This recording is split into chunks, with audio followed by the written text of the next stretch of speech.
Okay, so now this will be starting chapter 8 of The Evil Within.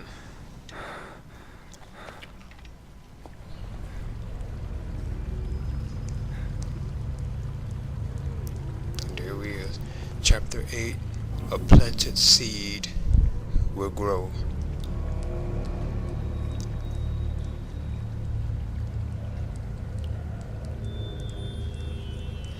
Now this chapter of The Evil Within, it wasn't that long.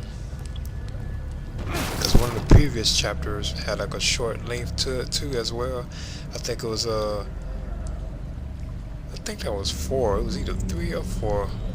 They were kind of short.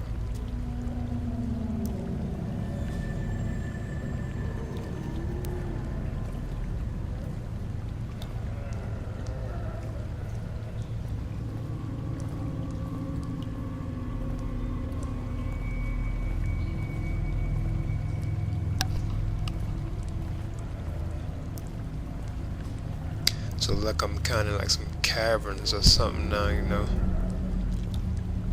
I just had that boss battle with the keeper from chapter 7. You know, there's like the enemies over there, as you can see.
Yeah, I'm trying to decide which weapons to use right now, you know.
See, I took those out, those enemies out.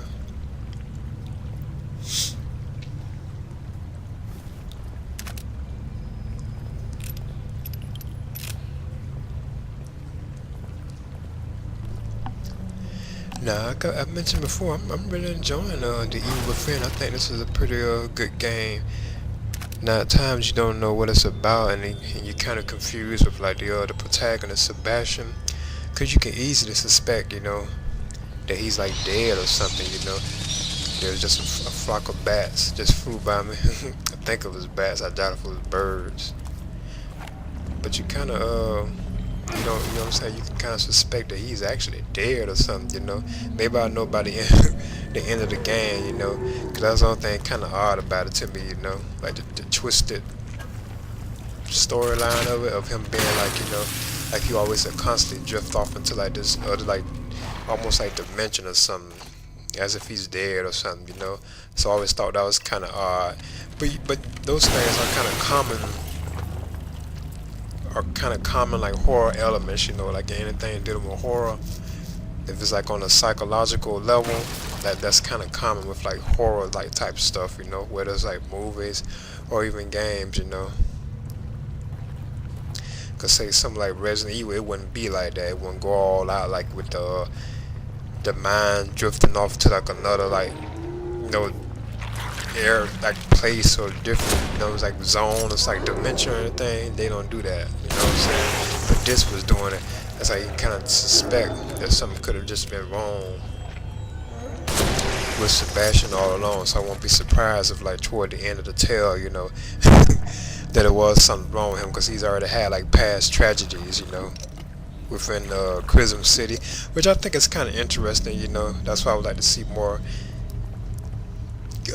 Evil Within games, you know, like take place in this universe, you know, like in the Chrism City universe. And they probably gonna do something based on some of like the missing people that were in the town and stuff like that, or like characters that you know that was mentioned in like newspaper articles, you know. So I would like to see this universe kind of continue, you know. But on the whole, I really do believe this is a good game so far, you know. I really am enjoying it. And I'm already like halfway through it, because I believe, or I heard that it was only 15 chapters. And as you can see, I already went through half, so I'm on 8. I'm more than halfway through it. And I'm really enjoying it. It's actually getting better and better to me from my point of view, you know, than how it started. It started good, but then it's actually getting better and better, you know. I'm really enjoying it a lot, you know.